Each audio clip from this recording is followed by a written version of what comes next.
হোজাইৰ মুৰাদঝাৰৰ এটি পথ মেৰামতিত অনিয়মৰ অভিযোগ।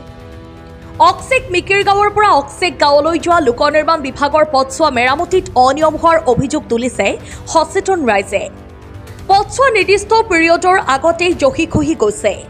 এতিয়া ৰাইজে মেৰামতিৰ বাবে অহা ঠিকাদাৰ কৰ্মচাৰীয়ে অনিয়ম কৰাৰ অভিযোগ। সেই হেতুকে উচ্চ পৰ্যায়ৰ তদন্তৰ দাবী জনাইছে সচেতন ৰাইজে। লগতে উন্নত কাম কৰি যাতায়াতৰ উপযোগী কৰি তোলাৰ দাবী জনায়। অক্সেক মিকিৰ গাঁও পৰা অক্সেক পাথাৰলৈ গড়গাপ্তানি বিভাগৰ যিটো ৰাস্তা তেওঁলোকে সময় টকা অৱস্থালৈ ৰাস্তাটো একেবাৰে বেয়া হৈ গৈছে। বেয়া হৈ যোৱাৰ কাৰণে তেওঁলোকে অলপ মেৰামতি কৰি তেওঁলোকে বিলটো তুলিবৰ কাৰণে মেৰামতি কৰিছে। এতিয়া কি হৈছে?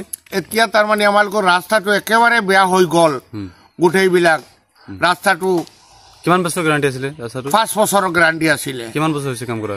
আজি 3 বছৰ হ'ল ৰাস্তাটো একেবাৰে হৈ গ'ল, ভাঙি গ'ল। কি বিচাৰিছে এতিয়া? এতিয়া আমালোকৰ এইটো মেৰামতিৰ কাৰণে আমালোকে গোটেইবিলাক ৰাইজে বিচাৰিছো এই ৰাস্তাটো মেৰামতি হ'ব লাগে। কোনে কামটো কৰিছিলে জানে নেকি? এইটো নগাঁৱৰ কি কণ্ট্ৰেক্টাৰে কৰিছে নাজানো। তদন্ত বিচাৰিছে না? তদন্ত বিচাৰিছো। News desk report, Suhana live.